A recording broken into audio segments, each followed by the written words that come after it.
ിലേക്ക് സ്വാഗതം. ഇന്ന് അമ്മുക്കുട്ടനും കിയാമ്പാവയൊന്നും ഇല്ല, ഞാൻ മാത്രമേ ഉള്ളൂ.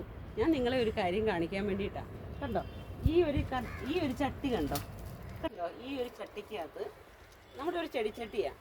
ഈ ചെടിച്ചട്ടിക്കകത്ത് അപ്പുറത്ത് ഒരു കമ്പ് കിടന്നു, ഒരു മുരിങ്ങയുടെ കമ്പ്. അത് ഞാനെടുത്ത് കൊണ്ട് കുത്തി വെച്ചു.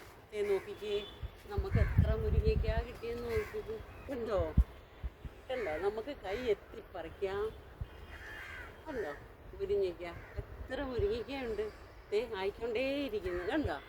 അപ്പോൾ നമ്മൾ ഉള്ള സമയം പാഴാക്കാതെ ഇങ്ങനെ ഒരു കൊച്ചു കമ്പാണ് അത് കിടന്നത്, അതെടുത്ത് ഈ ചെടിച്ചട്ടിക്കകത്ത് കണ്ടോ, ഇത്രയേ ഉള്ളൂ. കണ്ടോ, ഇതിൻ്റെ വെയിറ്റ് കണ്ടോ, ഇത്രയേ ഉള്ളൂ.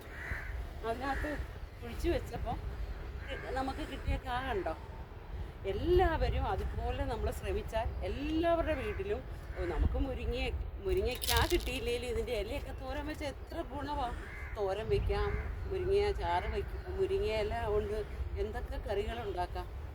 കണ്ടോ. അപ്പം നമ്മൾ ഉദാസീനതയോടെ ഇരിക്കാതെ എല്ലാവരും ഇതിക്കണക്ക് ഓരോന്നും ചെയ്യുക. കണ്ടോ, നിങ്ങൾ നോക്കൂ, ഈ ഒരു കൊച്ചു ചട്ടിയിലെയാണ് വയ്ക്കാം. അതുപോലെ ഇത് കണ്ടോ, വെറാപ്പിള് കണ്ടോ, കണ്ടോ എന്തോരം കായാന്ന് നോക്കിക്കേ. കണ്ടോ, ഇതൊക്കെ ഇങ്ങനെ വലുതായിക്കൊണ്ടേ ഇരിക്കുന്നു. കണ്ടോ, ഇഷ്ടംപോലെ കായുണ്ട്. കണ്ടോ, നമ്മുടെ കൊച്ചു കുട്ടികൾ വരുമ്പോൾ അവർക്ക് പറിച്ച് തിന്നാൻ ഇഷ്ടംപോലെ കാ. കണ്ടോ. അപ്പോൾ എല്ലാവരും ഇതുപോലെ ചെയ്യണേ. ചെറിയ ചെറിയ കാര്യങ്ങൾ ചെയ്ത് നമുക്കത് വലിയ തോട്ടമാക്കാം. അപ്പോൾ ശരിയെങ്കിൽ അടുത്ത വീഡിയോയിൽ കാണാം. ഇത് കാണിക്കാൻ